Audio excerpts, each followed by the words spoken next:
Kitchen Adventures. I am Olive Marie, a mom of 3 wonderful daughters and an entrepreneur. I love food so much and I'm always on the lookout for new recipes. I own and operate Aquamaria, an online store that sells export quality seafood and more. Join me in this journey and enjoy our kitchen adventures.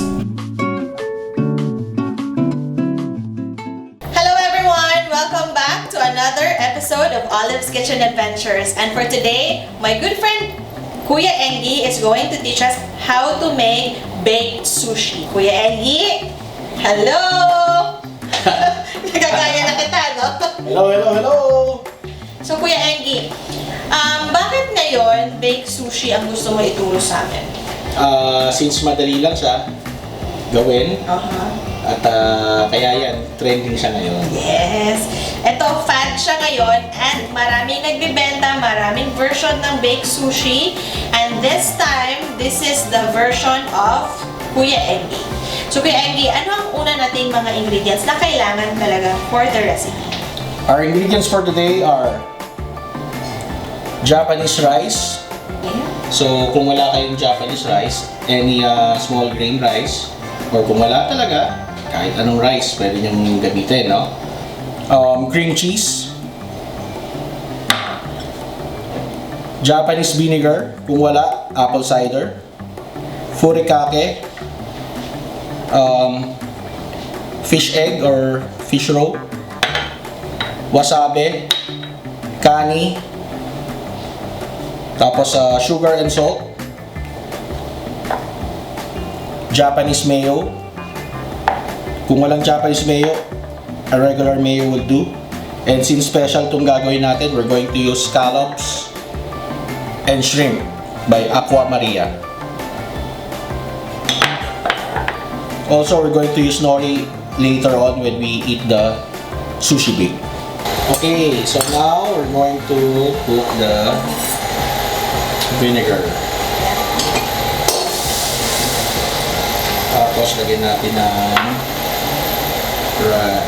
sugar, about 2 tablespoons, and then a pinch of salt. No pepper. So, hintayin lang natin ma-dissolve yan. Hanggang ma-dissolve yung sugar and salt.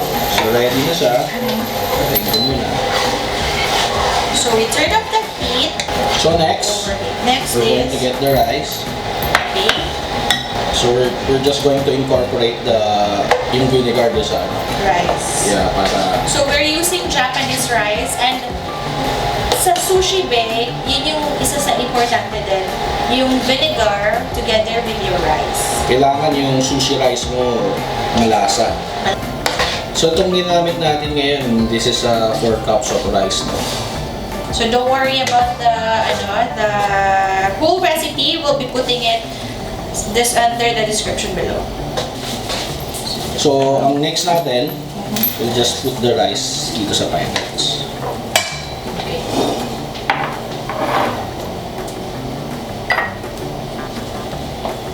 So, i-flatten lang natin siya evenly as much as possible.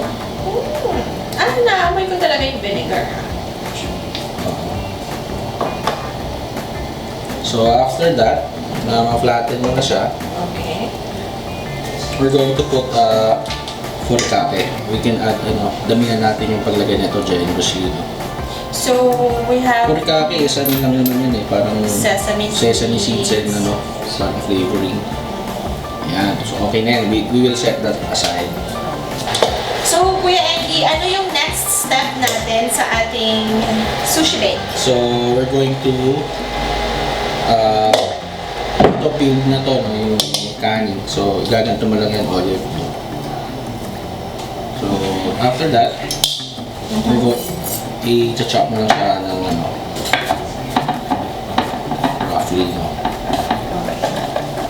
After nyan, isosote ko na yung shrimp tsaka yung scallops. Okay. Shrimp. Unahin na natin itong shrimp.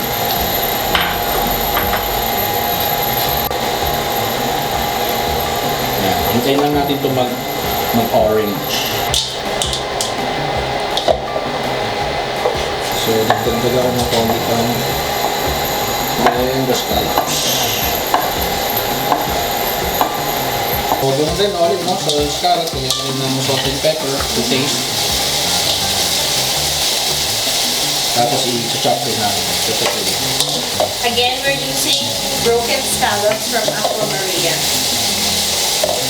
So, after nung Kani, yung shrimp naman, no? Chop rin natin. So, after chopping nito, ihahalo lang rin natin yan doon sa bowl natin. Since this is the broken scallops from Aquamaria, we can already incorporate this. So, hindi na natin siya i-chop kasi perfect na yung size niya. Yes. Then, we're going to add the cream cheese. So, ano siya. So, ikot-ikot mo lang yan, ganyan, olive. Tapos halo. So, now we're going to add the Japanese mayo. Okay. And then, after that, to add some heat, you can use Sriracha or Wasabi. For this, we're going to use Wasabi. So, now it's fully incorporated. Wow! Here. Ayan, okay na yan. It's fully incorporated. So, ano ang next natin gagawin? Ilalagay na natin siya dito sa ating prepare na rice. Okay. So, yan. Ang sarap na. And it's very easy to spread because there's cream cheese and then there's also the Japanese mayo. So, how many minutes do we bake it? So, we're just going to broil it for 7 minutes. 7 minutes. Okay.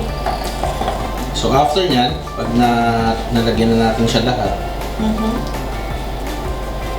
we're going to put Furikake again on top.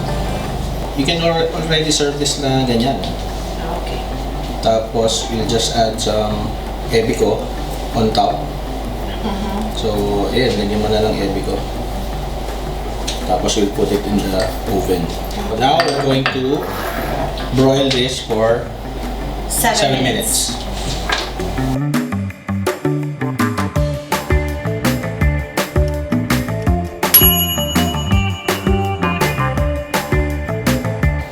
So, eto, after baking it for 7 minutes, now we have our sushi bake. Now, we're going to Blowtorch. Only optional. If you optional. don't have your blowtorch with you, it's okay. Okay. So, Olive, do the ano? Yes. As usual, ito yung favorite part ko. Sushi.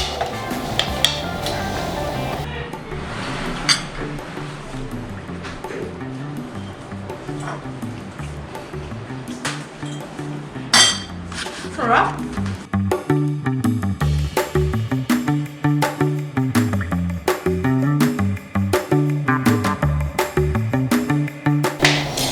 Sobrang sarap, Kuya Enggie.